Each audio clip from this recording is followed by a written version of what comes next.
We are picking up the reading, chapter 9, the acceptance of the atonement. Forgiveness that is learned of me does not use fear to undo fear. If attack is fear, and I react to your attack with counterattack, feeling perfectly justified in doing so, I am doing exactly what Jesus describes in this passage, using fear to undo fear. This does nothing but reinforce everyone's ego, including mine, and that of the person I am attacking. Who, I believe in my delusions, attacked me first? Jesus says, forgiveness that is learned of me. For the way forgiveness has been practiced for over 2 millennia has not been of him. The biblical Jesus, like the biblical God, has his good and bad days, and the latter are pretty bad, filled with judgment and the destructive hate of specialness.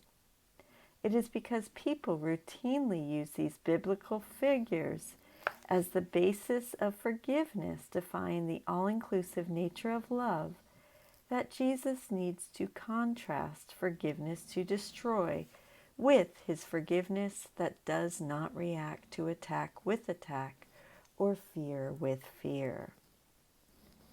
Nor does it make real the unreal and then destroy it.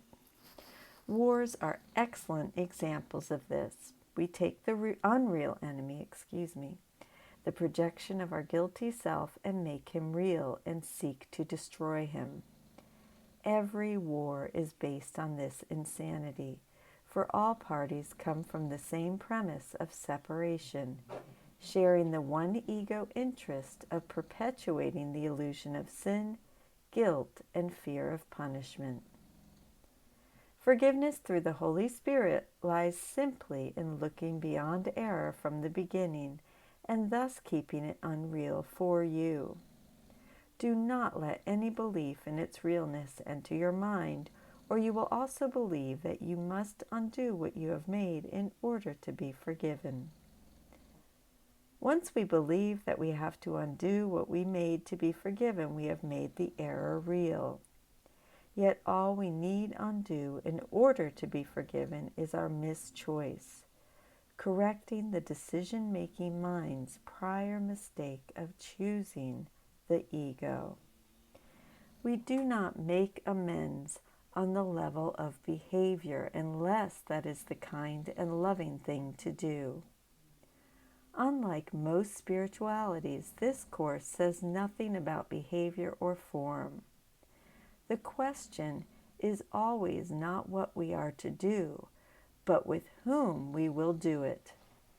Before we act as quickly as we can, we need to return to the mind, bringing to Jesus all our misperceiving thoughts of specialness we are so sure are true and justified, hurt, anger, and investment in the outcome. Jesus reminds us that all perceptions of separation and differences are misperceptions, and so he teaches us to overlook, i.e., look beyond, the sin that was never there. What has no effect does not exist, and to the Holy Spirit the effects of error are non-existent.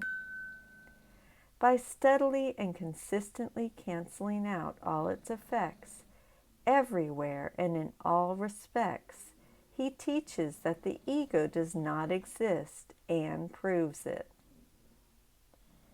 Because it returns as a prominent theme later in the text, we will set aside now the idea of cause and effect in its relationship to forgiveness. Suffice it to say for now, our function of forgiveness entails demonstrating to others who have seemingly hurt us that they have done nothing to remove us from the peace of God. Their apparent sins, therefore, have had no effect upon our love, having caused nothing. the ego and its thought system of sin must be nothing too. Thank you so much for joining with me, and tomorrow we will start true healing, and I hope to be back on track after taking a break this year for quite some time. Thank you for joining with me. I love you. Have a beautiful day.